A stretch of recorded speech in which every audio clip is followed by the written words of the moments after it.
श्री शिवाय नमस्तुभ्यम दोस्तों। आप सभी लोग जानते हैं कि प्रयागराज में महाकुंभ का मेला चल रहा है और ये महाकुंभ का मेला पूरे 12 सालों में एक बार आता है। और इस महाकुंभ का जो दूसरा शाही स्नान है या अमृत स्नान है वो 29 जनवरी 2025 को मौनी अमावस्या के दिन होने वाला है। अगर आप लोग भी 29 जनवरी के दिन 2025 को जो है मौनी अमावस्या के उपलक्ष्य में प्रयागराज में महाकुंभ में त्रिवेणी संगम में डुबकी लगाने के लिए जा रहे हो तो ये वीडियो आप लोग जरूर देखना, क्योंकि इस दिन किया जाने वाला एक विशेष उपाय भी है। और अगर आप लोग वहां पर जा रहे हो तो आपको क्या क्या बातों का ध्यान रखना है, क्या क्या सावधानियां रखना है, ये सारी चीजें हम आपको इस वीडियो में बताने वाले हैं। ये चीजें आपको कोई और नहीं बताएगा, आपको किसी की बातों में आने की जरूरत नहीं है। हम जो आपको चीजें बता रहे हैं वो बिल्कुल सही है और आप एक बार वीडियो पूरा जरूर देख लीजिएगा। आप खुद कहेंगे कि हाँ, इस वीडियो से हमें बहुत कुछ जानकारी मिली है और हमें ये आगे काम भी आने वाली है अगर हम लोग त्रिवेणी संगम में डुबकी लगाने के लिए जा रहे हैं, प्रयागराज के महाकुंभ में जा रहे हैं, है ना।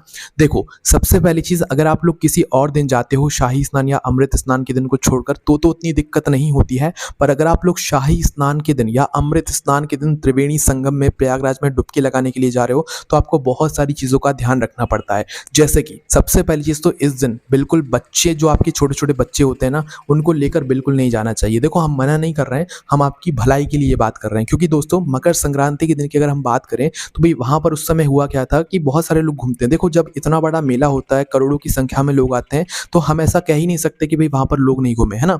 वहां पर लोग घूमते हैं, हालांकि वो बाद में मिल जाते हैं, पर उस समय दुख बहुत होता है कि हाँ, मतलब बहुत ज्यादा, मतलब माताएं बहनें रोती हैं कि उनके बच्चे घूम गए, उनके बुजुर्ग घूम गए। तो इस वजह से हम आपको ये बातें पहले से ही यहाँ पर बता रहे हैं। देखो, मौनी अमावस्या के दिन अगर आप स्नान करने के लिए आ रहे हो तो अगर हो सकता है तो पहले से अपनी व्यवस्था करके चलना कि हाँ, आपको आकर किस जगह पर रुकना है। और अगर आप लोग शाही स्नान या अमृत स्नान के दिन आ रहे हो, मौनी अमावस्या के दिन आ रहे हो, तो एक दिन पहले आ जाना, या हम तो कहेंगे 2 दिन पहले आ जाना। क्योंकि उस समय क्या होता है, भीड़ भाड़ की वजह से पूरे गाड़ियां, रिक्शा सब कुछ बंद कर दिए जाते हैं और आपको पैदल ही पैदल चलना पड़ता है। आपको स्टेशन से बिल्कुल महाकुंभ तक पैदल ही पैदल आना हो सकता है। इस वजह से हम आपसे कह रहे हैं कि 1-2 दिन पहले ही आप लोग पहुंच जाइएगा। और रुकने की जहां तक हम आपको व्यवस्था बताएं तो सरकार के द्वारा वहां पर जो है, मतलब जो रैन बसेरा जिसे हम कहते हैं, जन आश्रय केंद्र जिसे हम कहते हैं, वो बनाए गए हैं। पर उन्हें ढूंढने में आपको थोड़ी परेशानी हो सकती है। पर देखो, डुबकी लगा रहे हो, आप तीर्थ में आ रहे हो, तो आपको थोड़ी परेशानियां तो यहाँ पर झेलनी पड़ेंगी। तो अगर आप लोग वह जन आश्रय केंद्र या सरकार द्वारा बनाए गए रैन बसेरे ढूंढ लेते हो तो बहुत अच्छी बात है, क्योंकि वहां पर बहुत ही कम पैसों में आप लोग 24 घंटे के लिए रुक सकते हो। हम आपको बताएं तो 100 रुपए में, और अमृत स्नान के दिन आसपास वाले दिन जो है 200 रुपए पर दिन या 200 रुपए 24 घंटे के लिए आप लोगों को लगते हैं पर व्यक्ति के हिसाब से, है ना। और नॉर्मल दिनों में जाते हो तो 100 रुपए पर डे के हिसाब से वहां पर आपको देने पड़ते हैं। ठीक है, सिर्फ यही एक रास्ता है उन लोगों के लिए जो लोग ज्यादा, मतलब ऐसे होटलों में पैसा खर्च नहीं करना चाहते। क्योंकि अभी इस समय आप किसी भी होटल में, ऐसे कचरे से कचरे होटल में भी चले जाओगे ना, तो वो आपसे हजारों रुपए 24 घंटे के लेंगे। इसलिए दोस्तों, हम आपसे बस यही कहेंगे कि आप लोग फालतू में उधर पैसा ना डालकर, आप लोग अगर हो सकता है तो सरकार द्वारा बनाए गए जो रैन बसेरे हैं वो वहां पर जाइए और वहां पर जाकर पहले से ही बात कर लीजिए। ठीक है। और हम आपको बता दें, उस समय अगर आप लोग बिल्कुल स्नान के एक दिन पहले बिल्कुल शाम को उतर रहे हो, रात को उतर रहे हो, तो आपको कहीं पर भी जगह नहीं मिलने वाली। मतलब कि रहने के लिए रैन बसेरा हो, सरकार द्वारा बनाए गए हो, या कोई महंगे से महंगा होटल भी क्यों ना हो, उस समय आपको कहीं पर भी जगह नहीं मिलने वाली। क्योंकि उस समय सब कुछ भरा जाते हैं, भले वो कितना ही महंगा क्यों ना हो। तो हो सके अगर आप शाही स्नान के दिन, अमृत स्नान के दिन डुबकी लगाने के लिए आ रहे हो तो 2 दिन पहले आ जाओ, है ना। मतलब कि 1 दिन और आधा दिन, इतने दिन पहले आ जाओ। उसके बाद में फिर आप लोग अपने वहां पर देख लो रहने की व्यवस्था कि कहाँ पर कैसी क्या रहने की व्यवस्था है, और वहां पर रुक जाओ। और फिर जैसे ही मौनी अमावस्या का दिन आता है तो सुबह सुबह बढ़िया भगवान का नाम लेकर उस दिन डुबकी लगाओ, है ना। हो सके तो अपने छोटे छोटे बच्चों को जो है उस भीड़ में ना लेकर जाए, है ना। देखो, वैसे मौनी अमावस्या का जो दिन होगा उस दिन सुबह से लेकर शाम तक बहुत ज्यादा भीड़ होने वाली है, बहुत ज्यादा, है ना। और अमृत स्नान का जो महत्व होता है मौनी अमावस्या का, वो भी बहुत ही विशेष और बड़ा माना जाता है। इसलिए इस दिन लोग ज्यादा मात्रा में यहाँ पर डुबकी लगाने के लिए आते हैं त्रिवेणी संगम में, है ना। अब देखो, हम आपसे कह रहे हैं कि अगर आप लोगों को रुकने की व्यवस्था भी नहीं है, आपने ट्रेन की टिकट भी बुक करके रखी हुई है, आप सुबह पहुंच रहे हो, आप 1 दिन पहले पहुंच रहे हो, शाम को पहुंच रहे हो, तो आपको किस किस बात का ध्यान रखना है वो सबसे पहले सुन लो। तो देखो, सबसे पहली चीज तो आपको खुद की अपनी व्यवस्था लेकर चलना है। आपको इस भरोसे नहीं रहना है कि हम तो वहां पर पहुंचेंगे तो हम होटल ले लेंगे, हम तो वहां पर पहुंचेंगे तो हम रैन बसेरे में रुक जाएंगे। उस समय दोस्तों कहीं पर भी जगह खाली नहीं मिलती है, फिर वहां पर लोग बहुत ज्यादा परेशान होते हैं ना। तो इस वजह से हम आपको बता देते हैं आपको अपने साथ में क्या क्या रखना है। सबसे पहले तो अगर बच्चे आ रहे हैं तो आपको उनका विशेष से विशेष ध्यान रखना है, अगर आप बिल्कुल जो है स्नान के दिन या अमृत स्नान के दिन आ रहे हैं। और अगर मतलब बच्चे के साथ अगर आपके घर के बुजुर्ग भी आ रहे हैं तो आपको उनका भी ध्यान रखकर ही चलना पड़ेगा, है ना, इस बात का ध्यान रखना है। इसके अलावा आपके बच्चों के काम में लगने वाली जो भी चीज़ें होती हैं, खाने पीने की चीज़ें, दूध वगैरह, या बुजुर्गों की जो दवाइयाँ होती हैं, जो भी चीज़ें होती हैं, वो सब आपको अपने साथ में रखकर चलनी है, उनको छोड़कर नहीं आनी है। अगर आप वो छोड़कर आ जाएंगे तो फिर आपको दिक्कत होगी। देखो, हमें दूसरों के भरोसे नहीं रहना है। प्रयागराज में जो त्रिवेणी संगम है वहाँ पर आपके लिए सारी व्यवस्था की गई है, वहाँ पर एम्बुलेंस वगैरह सारी चीज़ें हैं। आपको अगर कोई परेशानी भी होती है तो वहाँ पर आप एम्बुलेंस के पास में जाकर, या जो भी मतलब वहाँ पर डॉक्टर्स वगैरह बैठे हुए हैं, वहाँ पर जाकर आप लोग बात कर सकते हो। पर आप लोग पहले खुद की व्यवस्था लेकर चलो, फिर भी अगर आपकी व्यवस्था आपको काम नहीं आती है तो फिर आप लोग उन चीज़ों का सहारा ले सकते हो। पर घर से अपनी व्यवस्था लेकर चलना, ताकि आपको वहाँ पर कोई परेशानी ना हो, है ना। अब ये बात आपको समझ आ गई कि अपनी ज़रूरत का सामान हमको लेकर चलना है। इसके अलावा दोस्तों, सबसे ज़रूरी चीज़ हम आपको बताने वाले हैं, ओढ़ने की चीज़ें। देखो, त्रिवेणी संगम में इस समय ठंड बहुत पड़ती है, क्योंकि आप जानते हो कि वहाँ पर तो पानी पानी है, गंगा नदी है, यमुना नदी है, सरस्वती नदी है, तो वहाँ पर ठंड बहुत पड़ती है। स्पेशली सुबह के समय और शाम के समय बहुत ज़्यादा आप वहाँ पर जो है ठंड बढ़ जाती है। हालांकि मौनी अमावस्या के दिन आपको वहाँ पर उतनी ठंड ना लगे, क्योंकि लोगों की जो गर्मी होती है ना, उस दिन करोड़ों लोग वहाँ पर आएंगे, तो उस वजह से आपको उतनी गर्मी ना लगे। पर जैसे ही शाम होगी और जैसे ही सुबह होगी, है ना, तो सुबह और शाम के समय आपको ठंड ज़रूर लगेगी। तो इसलिए सबसे पहले सुन लो, आप लोग घर से जितने लोग निकल रहे हो उनके बिछाने के लिए कुछ सामान, ठीक है, चद्दर वगैरह या कोई ऐसी मोटी सी चीज़ जिसे आप लोग कहीं भी बिछाकर बैठ सकते हो, चाहे स्टेशन पर हो, चाहे त्रिवेणी संगम के पास में हो, कहीं भी बिछाकर ऐसे बैठ सकते हो। तो ऐसी कोई चीज़ अपने साथ में रखकर लाना, जैसे चटाई वगैरह हो गया या कोई चद्दर वगैरह हो गया, है ना, जिसमें आप सभी लोग आराम से बैठ सको, है ना। इसके बाद में सभी लोगों के लिए एक एक कंबल, भले पतली कंबल हो, मोटी कंबल हो, कैसी भी हो, जो कि आपको ठंड से बचा सके, है ना, वो कंबल ज़रूर लेकर आना, वरना आप परेशान हो जाओगे। देखो, स्वेटर वगैरह, ग्लव्स, मोजे वगैरह तो पहनो ही, क्यों ही पहनोगे, पर साथ में कुछ ओढ़ने वगैरह का भी ज़रूर लेकर आना। बिना ओढ़ने का सामान मत, मतलब ऐसे मत आ जाना कि आप सिर्फ स्वेटर वगैरह पहन कर आ गए, वरना यहाँ पर आपको बहुत ठंड लगने वाली है ना। उस दिन दोपहर में ज़रूर ना लगे, पर सुबह और शाम तो आपको वहाँ पर भयंकर ठंड लगने वाली है। इसलिए इन चीज़ों का ध्यान रखना। अपने बिछाने का एक सामान, जिसे आप बिछाकर कहीं पर भी आराम कर सको, लेट सको, इतनी बड़ी चीज़ लेकर आना कि आप बिछाकर कहीं पर भी आराम वहाँ उसे बिछाकर कर सकते हो ना, और ओढ़ने के लिए, है ना। और इसके अलावा दोस्तों, आप लोगों का एक दिन का खाना पीना, मतलब जितने देर आप लोग वहाँ पर रुकने वाले हो, उस उतने समय के लिए आप खाने पीने की चीज़ वहाँ पर लेकर चलना। हम ये नहीं कह रहे हैं कि वहाँ पर खाने पीने की चीज़ें आपको नहीं मिलेंगी, बिल्कुल मिलेंगी, वहाँ पर भंडारी भी मिलेंगे, सब कुछ मिलेगा। पर आप लोग अपने घर से अपनी व्यवस्था पहले चीज़ बनाकर चलना। अपने घर से रोटियाँ बनाकर रख लेना, पूड़ियाँ बनाकर रख लेना, नमकीन रख लेना, और जो सूखी सब्जी होती है वो रख लेना एक दिन के लिए, क्योंकि ज़्यादातर जो लोग होते हैं वो ज़्यादा देर वहाँ पर रुकते नहीं हैं। वो क्या करते हैं, सीधा डुबकी लगाते हैं और डुबकी लगाकर अपनी ट्रेन की ओर वापस निकल पड़ते हैं ना। अब दोस्तों, यहाँ पर ये बात आ गई है ना। अब देखो, अपनी व्यवस्था की आपने पूरी चीज़ें रख ली, है ना। इसके साथ में जो खाना हमने आपको बताया, खाना अपना एक दिन का पैक कर लिया। नमकीन वगैरह, जो मतलब चिप्स वगैरह, कुरकुरे वगैरह, बिस्किट वगैरह होते हैं, ये भी थोड़ा अलग से रख लेना। बाय द वे, अगर आपका भोजन ख़त्म भी हो जाता है और आपको खाने के लिए आसपास कोई चीज़ नहीं मिलती है, तो आप उनसे काम चला सकते हो ना। तो ऐसी व्यवस्था बनाकर चलना, भले वो चीज़ आपकी वहाँ से बचकर वापस आ जाए, है ना, पर अपने साथ में ये व्यवस्था बनाकर चलना, ताकि आपको कोई जो परेशानी है वहाँ पर सामना ना करना पड़े, ठीक है। अब इसके बाद में दोस्तों बात करते हैं ट्रेनों की। ट्रेनों में कितनी भीड़ होगी और आपको आना कैसे है, क्या रिजर्वेशन से ही आना है या बिना रिजर्वेशन के भी आ सकते हैं। तो देखो, हमने आपको अपनी पिछली वीडियो में ये बात कही थी कि अगर आप ट्रेन से अभी इस समय जा रहे हो नॉर्मल दिनों में, बिना स्नान के दिनों में, तो आपको भीड़ नहीं मिलेगी। और ये बात सही है।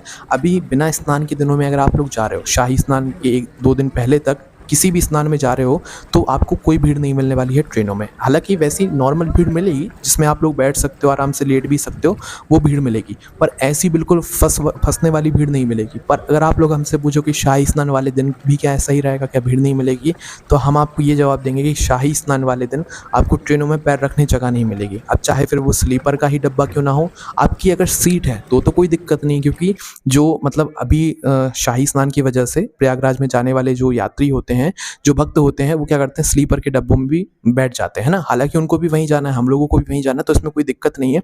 पर अगर आपकी सीट है तो आप अपनी सीट पर बैठकर आराम से जा सकते हो। आपकी सीट पर आपको बैठने से कोई नहीं रोकेगा, ठीक है। तो रिजर्वेशन है तो बहुत अच्छी बात है, और अगर रिजर्वेशन नहीं है तो फिर परेशानी वाली यहाँ पर बात है ना। तो अगर आपका रिजर्वेशन नहीं है और आप शाही स्नान के दिन जा रहे हो, शाही स्नान के 1 दिन पहले, 1.5 दिन पहले, 2 दिन पहले जा रहे हो, तो ठीक है। 2 दिन पहले अगर जा रहे हो तो आपको कम भीड़ मिलेगी, पर 2 दिन के बाद अगर आप लोग जा रहे हो, मतलब कि शाही स्नान के 1-1.5 दिन पहले, तो फिर आपको भयंकर भीड़ ट्रेनों में मिलने वाली है। चाहे फिर वो आपका मतलब स्लीपर का डिब्बा हो, जनरल का डिब्बा हो, और अगर आपका एसी में टिकट है फिर कोई दिक्कत नहीं। एसी में तो आप सभी लोग जानते ही हैं, कोई नहीं घुसता है, आराम से आप सभी लोग एसी वाले जाते हैं ना।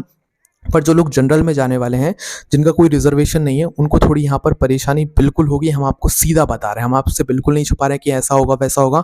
हम आपसे सीधा कह रहे हैं कि जनरल के डिब्बे में अगर जनरल का टिकट लेकर जा रहे हो तो आपको परेशानी ज़रूर होगी। इसलिए अगर आप में क्षमता है तो आप सहन करके जाइएगा, कोई दिक्कत नहीं है। लोग जाते हैं सहन करके, क्योंकि तीर्थ जा रहे हो तो अपने शरीर को कष्ट दोगे तभी वो तीर्थ आपको लगेगा, है ना। तो अगर आपकी शरीर की क्षमता है तो आप बिल्कुल जनरल के डिब्बे में जाना। और अगर आपका रिजर्वेशन है फिर कोई दिक्कत नहीं है, चाहे स्लीपर में हो, चाहे एसी में हो, चाहे कहीं पर भी हो। रिजर्वेशन है ट्रेन में तो फिर आपको कोई दिक्कत नहीं है। और ध्यान रखना, ऐसा मत करना कि रिजर्वेशन जाने का करा लिया और आने का नहीं कराया। अगर आप लोग शाही स्नान के दिन चले गए और लौटने का आपने रिजर्वेशन नहीं कराया तो फिर आप भयंकर वहां पर फंस जाओगे, है ना। तो लौटने का भी आपको रिजर्वेशन साथ में करा लेना। हालांकि लोगों ने करा लिए होंगे, पर जब भी हम आपको बता रहे हैं, क्योंकि आप लोग जैसी भीड़ आप लोगों को जाते समय दिखेगी ना, हो सकता है उससे ज्यादा लौटते समय मिले। क्योंकि होता क्या है, जितने लोग शाही स्नान के लिए एक दिन पहले, 1.5 दिन पहले या उसी समय गए हुए होते हैं, उनसे कई गुना ज्यादा जो लोग हैं वो वापस भी आ रहे होते हैं ना। जो लोग एक दिन पहले के आए हुए हैं, 2 दिन पहले के आए हुए हैं, वो भी उसी दिन स्नान करके जो है वापस जा रहे होते हैं। तो जो भीड़ आपको जाते समय मिलती है उससे कई गुना भीड़ प्रयागराज स्टेशनों पर आप लोगों को आते समय मिलने वाली है। इसलिए हम आपसे कह रहे हैं कि विशेष रूप से वहां से वापस अपने घर पर लौटने का ट्रेन का टिकट रिजर्वेशन जरूर करा लेना। वहां से जो है बहुत ज्यादा भीड़ जो है लोगों की चढ़ती है, भक्तों की चढ़ती है, जो कि प्रयागराज में डुबकी लगाने के लिए मतलब अमृत स्नान के दिन गए हुए होते हैं ना। तो इस बात का ध्यान रखना, अपना रिजर्वेशन करा लेना। और अगर आप लोग सहन कर सकते हो जनरल के डिब्बे में तो भाई कर लेना। जनरल के डिब्बे में बहुत ज़्यादा भीड़ होने वाली है, हम आपसे मना नहीं कर रहे हैं, बस जो सच्चाई है वो हम आपको बता रहे हैं। ये बात हम सिर्फ शाही स्नान या अमृत स्नान के एक दिन पहले और अमृत स्नान के एक दिन बाद की कह रहे हैं। और अमृत स्नान के दिन की तो आप सवाल ही मत करो, वहाँ पर उस दिन तो हर ट्रेनों में बहुत भीड़ होगी। प्रयागराज में जो है लगभग 8 से 9 स्टेशन है और सभी स्टेशनों पर आपको उस दिन भयंकर भीड़ मिलने वाली है। इसलिए आप लोग अपनी व्यवस्था को बनाकर चलिएगा। अपने छोटे छोटे बच्चों का हाथ पकड़कर चलिएगा ट्रेन में, चाहे आप स्लीपर में ही क्यों ना हो, एसी में ही क्यों ना हो। बाहर तो आपको भीड़ मिलेगी ना, तो भाई आप लोगों को जो है अपने बुजुर्गजनों का हाथ पकड़ना है या अपने घर से कोई ऐसा जुगाड़ करके चलना है जिससे कि आप के घर का जो सदस्य है वो आपसे छूटे ना। या तो अपने मतलब एक धागा वगैरह कुछ रख लेना या तौलिया वगैरह कुछ रख लेना। अपने हाथ से अपने बुजुर्गों का हाथ, अपने बच्चों को अपने बिल्कुल पास रखना। और ऐसे ही बिल्कुल पास रखते रखते ही आप लोग त्रिवेणी संगम तक पहुंचना, वहां पर डुबकी लगाना, आस्था की डुबकी लगाना। उसके बाद ऐसे ही जो है साथ साथ वापस आप लोग आ जाना, या जहां पर आप लोग हो वहां पर पहुंच जाना, ठीक है।